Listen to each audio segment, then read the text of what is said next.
Marketing, makler everything. Oke, Keahlian yang harus dipunya, yang harus benar ditonjolkan adalah meminta komitmen membeli. Meminta komitmen membeli. Ya, Oke. Ya, kita kan bukan pewaris nih, Benar, ya kan? Kita kan pejuang. Ya Pak. Jadi, Nggak dapat income, nggak dapat customer, terus database melemah. Dia langsung kayak kecil hati, aku terpuruk nih, aku hina di dunia marketing, tidak mendapatkan apa-apa. Gimana nih Pak? energi yang paling kita banyak habiskan adalah kemampuan menilai tadi. Ya, gimana caranya nasabah ini bisa berinteraksi dua arah, ya kan?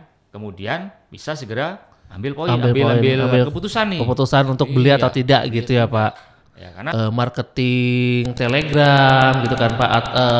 Telegram kayak telemarketing kayak gitu ya Pak. Telemarketing atau marketing Telegram aplikasi dong ya. Aku pikir. Oke. Halo guys, buat kalian yang udah nonton, jangan lupa like, comment, subscribe, and share to your friend. Dadah.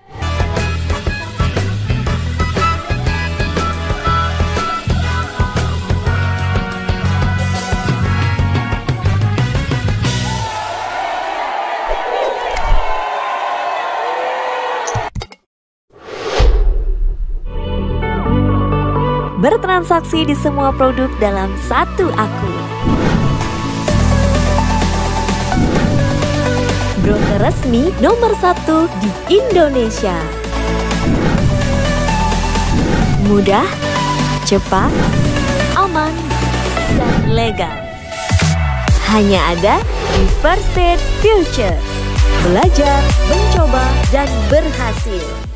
Halo Pak Rino, apa kabar Pak pagi hari ini? Oke, baik Bro. Baik Riza. ya Pak. Nah Pak, aku mau ingin tahu dulu Pak background dari Pak Rino, apa boleh perkenalkan Pak, terus pekerjaannya apa seperti itu Pak? Boleh Pak Harus diceritakan? lengkap nih.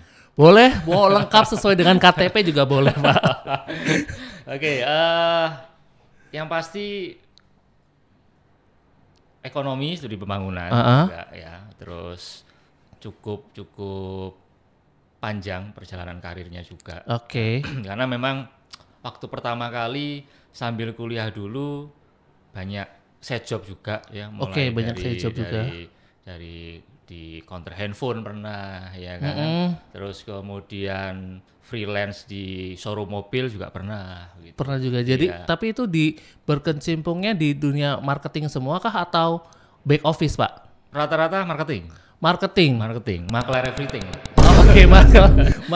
Oke, siapa? Nah, kenapa sih Pak Bapak memilih pekerjaan yang sebagai marketing yang biasanya nih untuk kalangan sekarang ya Pak, di era-era sekarang tuh kayak fresh grad atau orang-orang yang sudah pernah bekerja ke marketing terus dia mengalami kayak kegagalan gitu di dunia marketing tuh dia mundur dari dunia marketing. Kenapa nih Pak? Sampai sekarang tetap bertahan, tetap stay-nya tuh di dunia marketing, alasannya kenapa? Ya kalau aku ini ya hobinya memang dari dulu dari membaca banyak sekali perihal motivasi ya mengenai dunia pemasaran ya kan.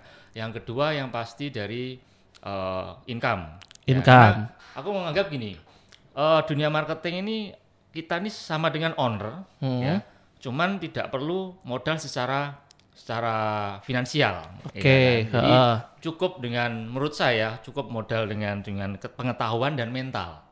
Ya, apalagi ini baru merintis nih. Yes. Ya. Sekarang kalau anak kuliahan, maaf ini ya kalau dari keluarga yang background biasa aja. Kita kan bukan pewaris nih, ya kan? Kita kan pejuang ya Pak. Jadi menurut saya bagi teman-teman juga yang mungkin secara finansial belum mendukung ya kan, profesi sebagai marketing mengasihkan ya Pak. Iya, kita cuma perlu product knowledge, mental ya, sambil jalan nanti relasi sih sebenarnya. Oke. Nah, pernah nggak sih Pak di saat meniti karir sebagai marketing Pak ada yang benar-benar Bapak tuh benar-benar terendah banget, down banget, yang misalkan bahkan sampai lebih dari 2 bulan itu belum kayak mendapatkan income atau nggak pernah database juga melemah gitu, pernah nggak sih Pak ada di posisi seperti itu? Sering ya Pak. Nah itu gimana Pak mensiasatinya? Biasanya tuh kalau misalkan karena kalau menurut aku nih ya Pak, anak-anak zaman sekarang kayak generasi Z, generasi Gen itu dia itu lemah di mental sama di fisik ya Pak. Karena maksudnya sudah terjun nih ke dunia marketing, tapi dia pada saat berjalannya waktu, terus tiba-tiba dia drop nih, kayak nggak dapat income, nggak dapat customer, terus database melemah, dia langsung kayak kecil hati, aku terpuruk nih, aku hina di dunia marketing, tidak mendapatkan apa-apa, gimana nih Pak? Benar-benar kondisi paling ini ya, benar-benar terus di bawah ya. Terus habis itu dapat caci makian dari bosnya, kayak dibilang nggak bisa kerja lah, nggak bisa apa lah, gini doang, cuma tengok-tengok doang di counter handphone atau gimana nih Pak? Oke, kalau dibilang sering di kondisi terendah atau mungkin pernah mengalami, bukan sering ya, pernah mengalami, saya jamin semua profesi, mau itu marketing atau sekelas owner perusahaan pun pasti pernah. Ya, cuman kembali lagi ya, kondisi itu kita harus yakin itu hanya bersifat sementara. Kedua, kembali lagi impian kita, target pribadi kita. Ya, kira-kira kalau di kondisi lagi down begini, apa sih target pribadinya? Oh, oke, aku pengen beli ini. Oke, aku pengen membahagiakan orang tua misalnya. Oke, aku pengen memenuhi kebutuhan keluarga. Ya, kembali lagi kita harus ingat lagi tujuan atau target pribadi kita. Nah, dari situ ya akan terpacu lagi nih. Ya, karena saya percaya kalau di bidang pemasaran itu nggak mungkin ada namanya orang yang nggak bisa jualan. Benar. Ya, yang ada hanya orang yang nggak mau mencoba lagi ketika jualannya nggak laku. Itu aja sebenarnya kok. Yes, benar. Ya, kalau kita bicara, wah aku sudah maksimal nih bro, sudah nawarin 100 orang, 200 orang. Nah, itu belum bisa dianggap maksimal. Belum bisa ya Pak? Maksimal itu kalau benar-benar produk kita sampai di titik di mana laku keras. Oke, jadi walaupun kayak kamu udah nawarin 100 orang tapi produkmu belum laku, sama aja belum maksimal gitu kan ya Pak? Betul. Saya paling ingat ini, waktu saya membaca sejarahnya yang ini ya, yang punya KFC ya, Colonel Sanders ya. Oke. Saya suka baca motivasi, cuman juga ada satu cerita nih mengenai Colonel Sanders ya, di mana yang saya apresiasi adalah dan membuat mental saya semakin menggebu-gebu adalah ya kan, kita nih 100-200 orang sudah nyerah. Colonel Sanders itu sampai ke 1.000 lebih loh ya. 1.000 lebih. 1.000 lebih baru ada investor yang berani memberikan modal untuk dia buka namanya KFC. Gerai KFC itu. Oke. Biarkan kalau waktu yang nawarin Kolonel Riza mungkin. Bukan Kolonel Riza langsung ya. Drop mungkin. Udah nyerah produknya, udah gak laku. Nah, itu yang saya pegang dari dulu. Nah, ternyata setelah kita benar-benar konsisten ya, dari penawaran ke penawaran dan menggunakan berbagai macam strategi, kita jamin pasti closing. Oke. Jadi kembali lagi ke 2 poin tadi sih sebenarnya ya, produk sama mental. Oke. Mental nih, wah ini wajib punya ya Pak. Wajib banget. Kalau produk paham ya, menguasai, tapi kondisi lapangan tertentu mentalnya nggak siap, nggak kuat, dia pasti asumsinya produk nggak laku. Produk nggak laku. Apa namanya? Alasannya pasti beribu alasan ya Pak, beribu banyak, alasan marketing yang nggak mencapai target pasti kan banyak kan Pak di akhir bulan. Nah, pasti banyak. Oke, aku kan juga pernah nih Pak sebagai marketing juga nih ya Pak. Nah, emang aku merasakan di dunia marketing itu kalau untuk masalah kayak income itu emang gede banget. Aku bahkan waktu marketingan itu hampir 2 digit gajiku. Dulu gimana? Aku di aplikasi gitu sih Pak. Jadi menawarkan orang untuk mendownloadkan aplikasi. Ada di mall-mall biasanya.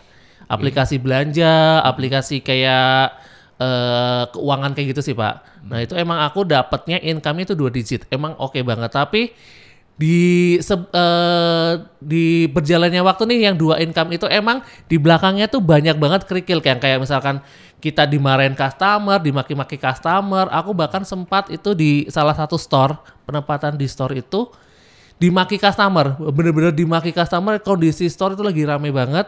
Aku dimaki-maki customer sampai ditunjuk-tunjuk. Di situ bener-bener aku drop. Aku langsung, gini banget ya. Sampai orang-orang yang sudah pada download aplikasinya itu Pak, mundur semua.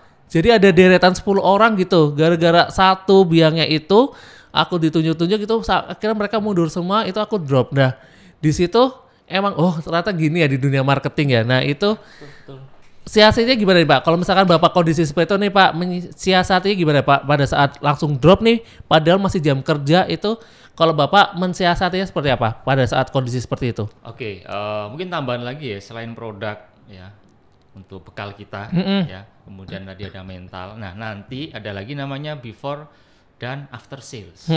Ya, ini berhubungan dengan service. Ini juga bagian yang paling aku suka. Ya, karena jangan dilihat nih marketing ini nyari terus nih. Nyari terus, benar. Ya kan? Nyari terus. Enggak. Nyari itu hanya di awal. Di awal. Ya.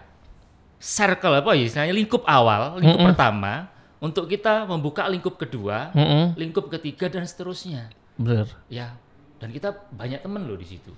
Iya sih Pak. Cuman memang tidak semulus yang kita ceritakan. Ya, tadi ya ada beberapa pastilah ya kan, tidak puasan ya, karena mungkin kondisi pas rame-ramenya, kita juga orang sibuk itu gimana sih? Ya, orang sibuk itu pikirannya kadang suka di luar kontrol ya kan, emosi ya. Padahal itu sebenarnya kalau kita berpikir santai bisa diselesaikan secara benar gitu ya. Tapi itu hal yang umum gitu loh. Misalkan itu kejadian dan mungkin ada beberapa servis kita yang kurang berkenan ya. Oke, alangkah baiknya kita ayo maaf ya Pak Bu. Mungkin karena tadi ya juga lagi crowded banget nih. Mohon maaf belum bisa maksimal ngandelnya. Kira-kira nih apa yang bisa kita bantu gitu. Meskipun sekali lagi kita bukan nyalain ya, ada kondisi memang dari sisi nasabah sih yang dari orangnya sendiri sih, customernya sendiri yang memang emosian, nggak sabaran. Tapi kembali lagi ya kita selaku posisi yang benar-benar di sini sebagai apa sih? Kalau saya bilang tuh kita pembantu umum ya. Pembantu umum nih. Jadi di segala kondisi kita harus bisa servis, kita harus bisa handle nasabah dengan baik. Meskipun karakter nasabah bervariasi. Benar banget. Kita lebih baik, minta maaf untuk menjalin hubungan yang lebih baik lagi. Karena sekali lagi after sales ini efeknya luar biasa. Benar banget. Ya, kita mendapatkan penjualan berikutnya tidak hanya dari penawaran awal yang kita lakukan di beda relasi, tapi di relasi dari 1, 2, 3. Benar banget. Saya pernah mendapatkan itu, bahkan 1 bulan saya pernah mendapatkan dari 1 orang nasabah mendapatkan 14 relasi loh, tanpa saya mengulang produk itu lagi ya, hanya saya menjelaskan keunggulannya, manfaatnya ya, apalagi yang customer saya yang pertama ini orang terpandang nih, ya terpandang di wilayahnya nih ya. Jadi kalau customer ini sudah join ya, sudah membeli produkku, tinggal nunjuk, aku udah beli produknya Rino loh, udah bagus loh, manfaatnya dapat loh, aku tinggal bantu register, tinggal proses transaksi. Benar gitu banget aja. Jadi cuma dari 1 orang, terus dia benar-benar trust banget sama Pak Rino kan, udah percaya banget, terus akhirnya dia menjual lah produk itu secara nggak langsung ke teman-temannya mereka, gitu kan ya Pak? Iya, betul sekali seperti itu. Terus kalau ngomong masalah nasabah nih Pak atau customer nih Pak, tipe orang-orang yang seperti apa sih Pak yang sering Bapak temuin di lapangan itu?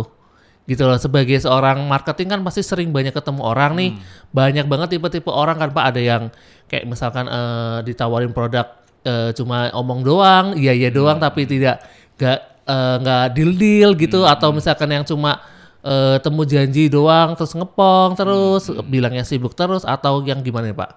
Sering nggak yang nemuin seperti apa? Kalau bicara karakter banyak banget ya Pak. Ya, tapi secara umum ada 3 ya. Ada yang rasa ingin tahunya tinggi ya. Yang kedua adalah cuek ya, pendengar yang baik sih. Pendengar yang baik ya Pak. Sih, jadi kalau kita ajak interaksi 2 arah sih harus pintar-pintar ini memberikan pertanyaan kan? Karena kalau nggak ditanya pun nggak jawab. Kita cuma ngomong, dia iya gitu doang. Arah, kan? Benar. Yang ketiga ya, ini benar-benar cueknya ini cuek dalam arti apa? Dia pengennya perhatikan terus. Ya. Dan kita nggak tahu produk ini butuh apa enggak customer ini. Ya, itu 3 karakter yang sering kita jumpai. Ya, cuman dari 3-tiganya tadi ya, kita namanya marketing nih ya. Ya, selain produk, mental, dan servis tadi, yang ketiga adalah, yang keempat itu kemampuan menilai. Kemampuan menilai. Kemampuan menilai. Menilai Bukan sih. menilai ini ya, bukan customer dong. Oh, menilai si customer Iya, itu tersebut ya. betul. Misalkan, oh ini customer grade A, grade B gitu ya. Iya, jadi oh ini tertarik, Heeh. bisa cepat beli nih barang kita. Aduh tertarik, cuman masih ada kendala nih secara keuangan, atau bahkan tidak tertarik. Ya, yang pasti namanya kita pengen jualannya cepat laku, Nah, benar-benar. pengen dapat komisi juga. Komisi ya juga kan? ya, Pak. Ya pasti kita nomor satu tadi. Ya, kemampuan menilai kita adalah kemampuan menilai nasabah atau customer yang tertarik dan secara finansialnya ada nih. Ada, oke. Iya. Ya meskipun nasabah ini pendengar yang baik, diem, ya itu fungsi atau tugas kita yang paling bukan paling berat sih ya, paling butuh energi di situ. Ya, jadi bedanya menyampaikan produk aja gampang, apalagi produknya paham nih, ya kan? Tapi energi yang paling kita banyak habiskan adalah kemampuan menilai tadi. Ya, gimana caranya nasabah ini bisa berinteraksi dua arah, ya kan? Kemudian bisa segera ambil keputusan nih. Keputusan untuk beli atau tidak gitu ya, Pak. Ya, karena kan yang kita kejar kan yang tadi itu. Oke. Orangnya istilahnya ada interaksi sama finansialnya. Oke. Bisa cepat lagi. Bisa cepat ya, Pak. Nah, Pak, kan di luar sana kan masih banyak nih, Pak, yang fresh grade atau yang udah kerja dia biasanya di admin atau di back office gitu ya, Kak, Pak. Dia mau terjun ke dunia marketing nih, Pak. Kan ada beberapa nih, Pak, kayak tipe marketing nih, Pak, kayak marketing Telegram gitu kan, Pak. Telegram kayak telemarketing kayak gitu ya, Pak. Telemarketing atau marketing Telegram aplikasi dong ya. Aku pikir kayak telemarketing atau marketing, istilahnya kan banyak nih, Pak, marketing nih, Pak. Nah, itu bedanya apa sih, Pak, gitu loh, antara kayak marketing yang kayak marketing telemarketing atau marketing apapun itu ada beberapa nama kan, Pak, marketing. Nah, itu apa sih yang membedakan antara marketing satu dengan marketing lainnya? Oke, ya. Kalau namanya jenis marketing itu banyak banget. Ada yang langsung direct selling, benar. langsung face to face, ada juga yang hanya via online, ya kan? Via online, ada juga nih yang memang full digital ya mungkin ya. Dia hanya melibatkan konten ya mungkin ya. Tapi interaksi itu juga perlu nanti ketika sudah ada respon dari konten tersebut gitu.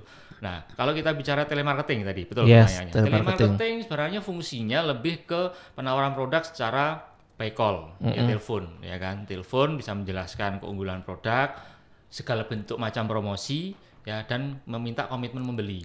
Oke. Secara mental itu juga dibutuhkan, ya. Tapi yang paling penting kalau telemarketing lebih menonjolkan intonasi sih ya. Intonasi penekanan dalam berbicara ya, Pak. Karena customer juga nggak melihat mukanya gimana, benar. cantik apa kagak, ya kan, ganteng apa enggak, ya kan. Yang penting suaranya intonasi juga jelas gitu ya, Pak. Intonasinya harus lebih ditonjolkan. Apalagi untuk kayak product knowledge dia harus benar-benar itu poin 2. Poin 2 ya, Pak. Poin 2, betul, ya kan. Harus benar-benar jelas, detail supaya si customer tuh bisa membayangkan secara langsung gitu ya, Pak. Karena kan by phone gitu ya. Sama kayak orang gini ya, kalau kita sales call deh. Sales call, yes. Iya, ya kan juga. Saya mengawal itu juga ketemu nasabah yang belum kita kenal kan pasti sales call ya. Ya. Telemarketing saya rasa juga sama ya, intonasi, produk sama mental tadi gitu loh. Jadi kan customer hanya membayangkan. Pak. Kira produknya gimana sih meskipun ada fotonya atau apa gitu. Itu kalau telemarketing. Oke. Kalau marketing yang benar-benar pure marketing, dibilang harus punya segalanya, ya dalam arti tadi itu kayak produk paham, kemudian mental, ya kan, servisnya dapet, ya kan. Nah itu benar-benar harus ya face to face. Ya ini beda dengan telemarketing. Beda lagi ya, Pak. Beda lagi. Karena ini kita langsung ketemu loh. Langsung ketemu ya. Harus bisa ngimbangi loh karakter nasabah loh. Gitu loh. Oke, itu perbedaan yang paling mencolok di sana. Mencolok di sana. Nah, yang paling berat nih, Pak, antara telemarketing sama yang benar-benar marketing yang dia harus punya semua keahlian marketing, itu paling berat dan paling susah itu mana, Pak? Yang meminta komitmen membeli sebenarnya. Komitmen membeli berarti yang benar-benar pure marketing yang ketemu langsung sama nasabah, itu yang paling berat ya, Pak? Bukan, mau semuanya sama. Sama aja. Cuman adalah keahlian yang harus dipunya, yang harus benar ditonjolkan adalah meminta komitmen membeli. Meminta komitmen membeli. Ya, Oke. Ya. Kita harus tahu kebutuhan customer itu seperti apa. Ya, kalau sudah tahu, sudah paham, ya kan, baru benar-benar dipastikan deal. Segera mungkin. Segera mungkin ya Pak. Segera mungkin. Jadi benar-benar dia tuh harus, misalkan sudah oke nih, udah mau oke nih, dia harus benar-benar goalnya tuh harus benar langsung gitu ya Pak. Iya. Langsung kayak si nasabah itu benar-benar harus langsung didesak terus gitu ya Pak, supaya untuk cepat deal. Sebenarnya bukan masalah desak ya, karena gini, banyak sekali marketing ya, terutama yang belum punya jam terbang tinggi. Yes, ya. Keluhannya yang pasti, kok Pak saya di PHP Pak sama nasabah. Bener banget, pasti sering kayak gitu. Ini Pak dicuekin nih Pak. Dicuekin. Di WA nggak dibales nih. Cuma di telepon red doang. Wah. Di WA cuma bilang, dibaca doang. Ya, gitu, ini Pak. saya bilang itu udah kendala klasik bro. Iya kan. Karena gini, kalau kita mau terjun ya, marketing itu bisnis kok. Kita kan sama lah, kita paham lah. Mana ada sih bisnis yang tidak menjual? Bener banget. Gak ada bos. Gak ada. Apalagi kebanyakan tuh anak-anak zaman sekarang nih Pak, alasannya nggak mau marketing karena dia nggak mau kejar target. Padahal belum rasain uangnya. Iya, padahal kalau menurut aku nih ya Pak, semua pekerjaan tuh ada targetnya juga. Walaupun kamu back office, admin atau kerjaan apapun, itu pasti ada targetnya nggak sih Pak? Gitu loh. Jadi kalau misalkan buat anak-anak yang baru mau kerja atau fresh graduate gitulah ya, kalau tanya aku nggak suka pekerjaan target, semua pekerjaan ada targetnya doang. Jadi bukan cuma sales aja, bukan cuma marketing, tapi semua pekerjaan ada target. Hidup pun juga ada target kan ya Pak? Iya, kayak betul. Misalkan kalian nih masuk baru awal kuliah, lulus kan 4 tahun, berarti kan target kalian lulus kuliah kan 4 tahun atau 3,5 tahun gitu kan Pak. Jadi semuanya ada target, jadi tolong dihilangin yang namanya nggak mau kerja target, tolong dihilangin semuanya, karena semua pekerjaan tuh ada targetnya juga gitu loh Pak.